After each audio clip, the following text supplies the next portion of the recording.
Saudara, Mahkamah Konstitusi membatalkan hasil Pilkada Kabupaten Serang 2024 yang memenangkan Ratu Rahmatu Zakia sebagai Bupati terpilih.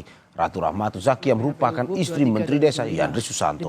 Dalam pertimbangannya, MK menilai ada keterlibatan struktur aparat pemerintah desa sehingga Majelis Hakim meyakini telah terjadi serangkaian pelanggaran yang secara fundamental merusak kemurnian suara pemilih. Hakim Konstitusi Eni Nurbaningsi menyebut ada pelanggaran keberpihakan kepala desa yang terjadi secara masif di sejumlah desa yang tersebar di Kabupaten Serang. Untuk itu, MK meminta KPU melakukan pemungutan suara ulang paling lama 60 hari sejak putusan. Menyatakan batal keputusan Komisi Pemilihan Umum Kabupaten Serang nomor 2028 tahun 2024 tentang penetapan hasil pemilihan Bupati dan Wakil Bupati Serang tahun 2024 bertanggal 4 Desember 2024. 3. Memerintahkan Komisi Pemilihan Umum Kabupaten Serang untuk melaksanakan pemungutan suara ulang pemilihan Bupati dan Wakil Bupati Serang tahun 2024 di seluruh TPS di Kabupaten Serang dengan mendasarkan pada daftar pemilih tetap, daftar pemilih pindahan dan daftar pemilih tambahan yang sama dengan pemungutan suara pada tanggal 27 November 2024. Rekaman video yang menggambarkan terjadinya peristiwa pernyataan pemberian dukungan kepada pasangan calon nomor 2 oleh sejumlah kepala desa, di mana rekaman video tersebut telah disebar di media sosial dan situs pemberitaan daring. Fakta mengenai rekaman video tersebut telah terkomunikasi melalui bukti yang dilampirkan oleh Bawaslu Kabupaten Serang. Video bukti dan seterusnya dianggap diucapkan yang pada pokoknya menyatakan bahwa benar telah terjadi ketidaknetralan kepala desa dalam pemilu kada Kabupaten Serang. Berkenaan dengan tersebut merupakan fakta hukum yang tidak terbantahkan bahwa Yandri Susanto selaku Menteri memiliki hubungan pernikahan dengan Haja Ratu Rahmatu Zakia selaku calon bupati dari pasangan calon nomor 2. Peristiwa Yandri Susanto dalam posisi sebagai Menteri telah menyelenggarakan atau menghadiri kegiatan yang di dalamnya terdapat pernyataan bersifat meminta atau mengarahkan kepala desa untuk mendukung pasangan calon nomor urut 2. Berdasarkan keputusan Mahkamah Konstitusi, ada lebih dari 20 daerah yang harus melakukan pemungutan suara ulang, baik di seluruh TPS maupun di sebagian TPS.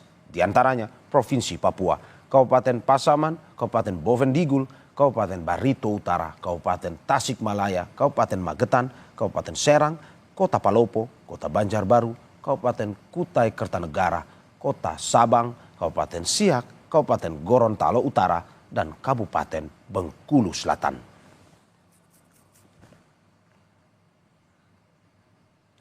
Saudara, Senin kemarin Mahkamah Konstitusi membacakan putusan 40 perkara sengketa hasil Pilkada 2024. Hasilnya, MK membatalkan hasil Pilkada sejumlah daerah dan harus melakukan pemungutan suara ulang baik di seluruh TPS maupun di sebagian TPS. Kita akan bahas bersama pengajar Hukum Tata Negara Fakultas Hukum Universitas Indonesia, Titi Anggraini. Selamat pagi Mbak Titi. Terima kasih sudah di Sapa Indonesia Pagi hari ini. Mbak Titi bisa dengar suara saya? Bisa Mas Mario, Oke. bisa didengar dengan baik. Oke, selamat pagi Mbak Titi. Mbak Titi, dari 40 perkara ada 25 yang dilakukan pemungutan suara ulang. Jumlah ini sesuatu yang fantastiskah atau bagaimana sebenarnya? Ya, ini harus dilihat dari total 545 daerah yang pilkada ya Mas Mario. Ya. Jangan dilihat dari angka 25 saja. Dari 545 daerah yang pilkada, kemudian masuk 310 perselisihan hasil pilkada ke Mahkamah Konstitusi. Dari 310 tadi, 270 sudah diputus dismisal, tidak dapat diterima dan seterusnya pada tanggal 4 sampai 5 Februari lalu, dan 40 perkara berlanjut ke pembuktian. Nah, 25 ini saringan dari 40 perkara yang lanjut ke pembuktian dari total 310. Jadi kalau kita lihat dari sisi angka, kalau bandingkan dengan Pilkada serentak 2020 misalnya ya, ada 270 daerah pada waktu itu, kemudian MK mengabulkan 20 permohonan. Jadi sebenarnya ini juga tidak besar, walaupun kemudian dari sisi substansi kita patut apresiasi Mahkamah Konstitusi, Mahkamah betul-betul berupaya untuk menegakkan demokrasi dan keadilan substansial dalam pemilu dan Pilkada 2024 ini. Misalnya kalau kita bagi nih tipologinya ya Mas Mario, pertama MK itu tidak akan mentolerir pelanggaran terhadap keterpenuhan syarat calon. Makanya di sejumlah daerah calon yang tidak terpenuhi syarat ijazah minimal SMA, kemudian periodisasi, lalu status masa jeda sebagai mantan terpidana, bahkan ada 2 daerah yang masih terpidana, itu tanpa tedeng aling-aling oleh MK diperintahkan pemungutan suara ulang. Nah, yang kedua yang saya kira mengembalikan konsistensi MK soal penegakan hukum terhadap pelanggaran yang terstruktur, sistematis, dan masif, MK itu betul-betul tidak mentolerir praktik politik uang yang bahkan dalam putusan Mahakam Ulu, Mahkamah Konstitusi sebut dengan jelas soal vote buying atau jual beli suara berbungkus kontrak politik yang tidak biasa. Termasuk juga MK tidak menolerir politisasi dan cawe-cawe kepala desa, termasuk keterlibatan pejabat negara dan pejabat daerah. Jadi saya kira ini luar biasa bagi Mahkamah Konstitusi dan pelajaran betul bagi Oke, semua penyelenggara pemilu ataupun peserta untuk tidak main-main dengan oke. aturan dalam pemilu kita. Mbak, ini luar biasa bagi Mahkamah Konstitusi atau kinerja penyelenggara pemilunya yang dipertanyakan sebenarnya? Ya, sebenarnya dua-duanya. Kenapa luar biasa bagi MK? Karena ada masalah kinerja penyelenggara pemilu yang akut. Jadi kalau kita lihat nih Mas Mario, Ya. beberapa putusan MK yang memerintahkan PSU itu karena KPU secara sengaja mengingkari putusan Mahkamah Konstitusi. Contohnya, soal ketentuan tentang periodisasi masa jeda periodisasi jabatan kepala daerah, bagaimana cara menghitungnya. Itu putusan MK sudah terang benderang.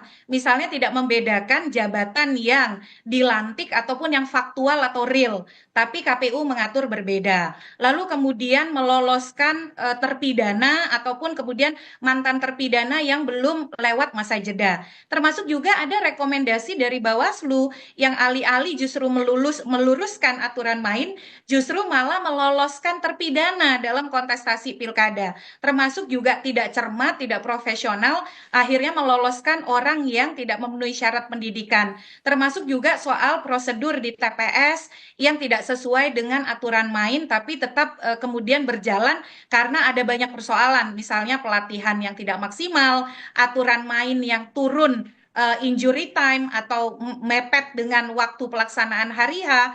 Jadi saya kira kontribusi penyelenggara pemilu di dalam perintah PSU ini cukup dominan dan ini menjadi betul-betul sesuatu yang mendesak untuk melakukan evaluasi terhadap penyelenggara pemilu kita setelah pada pemilu legislatif juga kemarin ya 2024 ada 44 perkara meningkat hampir 300% yang kemudian dikabulkan oleh MK dan sebagian besar dikontribusikan oleh Oke. penyelenggara, Mas Mario. Oke, Mbak, mengingat ada putusan Mahkamah Konstitusi seperti ini, apa sebenarnya dampaknya untuk daerah? Ada daerah yang harus dilakukan pemungutan suara ulang secara menyeluruh, ada juga yang sebagian. Ini dampaknya apa?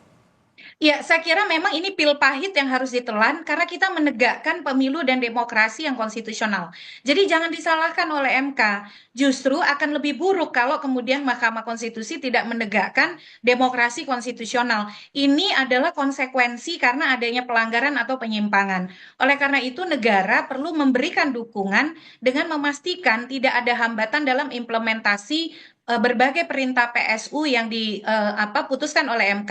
Misalnya MK kan menegaskan dalam sejumlah putusan bagaimana kemudian pemerintah pusat harus memberikan prioritas bagi pelaksanaan tindak lanjut putusan MK sehingga tidak ada hambatan dari sisi anggaran bagi daerah-daerah yang mengalami keterbatasan atau kemudian kendala terkait dengan ketersediaan anggaran. Yang kedua, KPU harus memastikan seluruh jajarannya siap, profesional, dan tidak lagi menunjukkan ketidakprofesionalan atau keberpihakan di dalam praktik pelaksanaan putusan MK. Kita semua harus mengawal nih. Mas Mario, perintah PSU itu ada yang cuma di 1 TPS, di 2 TPS. Dari riset yang saya lakukan, kalau perintah PSU-nya hanya di sedikit TPS, itu akan meningkatkan potensi intimidasi, akan meningkatkan potensi politik uang yang menggila luar biasa. Bahkan suara itu bisa dihargai 1 juta, 2 juta, dan lain sebagainya. Jadi ini juga harus diantisipasi oleh semua pihak termasuk aparat penegak hukum. Oke, Mbak, kalau kita berkata dari putusan MK, berarti ini sesuatu yang bersifat mengikat ya, dalam arti bahwa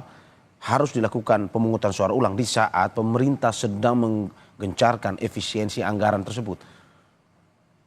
Iya, betul sekali. Makanya kemudian soal efisiensi ini jangan dibenturkan dengan komitmen kita berdemokrasi. Ya. Kalau ini tidak ditindaklanjuti, eksesnya bahkan bisa lebih buruk. Ketidakpuasan daerah dan kemudian bagaimana citra Indonesia di masyarakat nasional, dalam negeri dan juga dunia soal komitmennya berdemokrasi. Kalau kita mau efektif, sebenarnya semua pihak harus patuh. Penyelenggara pemilunya jangan main-main dengan aturan, menjaga profesionalitas pesertanya juga jangan curang.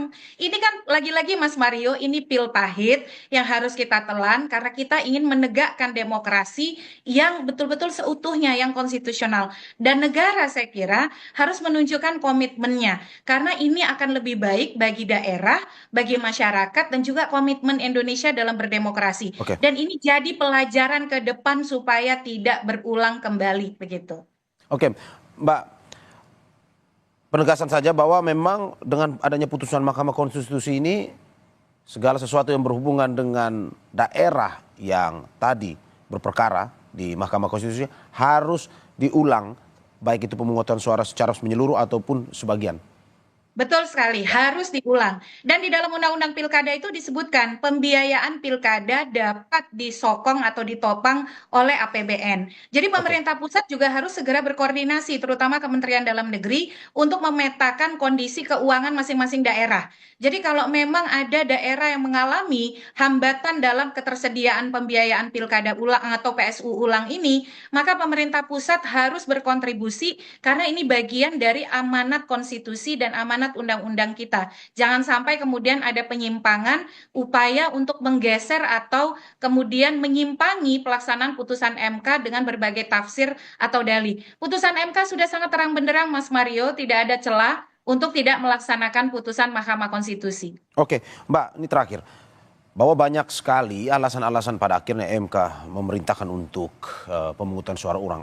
Anda sudah menyebutkan beberapa dan juga pun terjadi di berbagai daerah.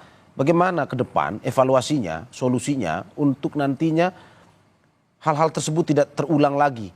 Dalam arti bahwa tidak terjadi pada akhirnya kecurangan waktu pada akhirnya pemungutan suara ulang, ini berjalan lancar. Pun juga apakah perlu legislator memanggil penyelenggara pemilu untuk nantinya melihat secara keseluruhan ini bagaimana ke depan saat ini maupun ke depan agar hal-hal seperti ini tidak terjadi lagi.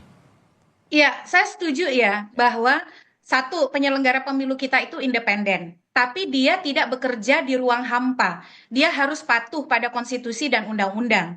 DPR tugasnya adalah mengawasi pelaksanaan undang-undang. Ketika DPR menemukan ada penyimpangan putusan MK, pelaksanaan undang-undang, fungsi pengawasan itu bekerja, bukan mengevaluasi individu, tapi mengevaluasi kinerja pelaksanaan undang-undang. DPR punya hak yang bisa digunakan.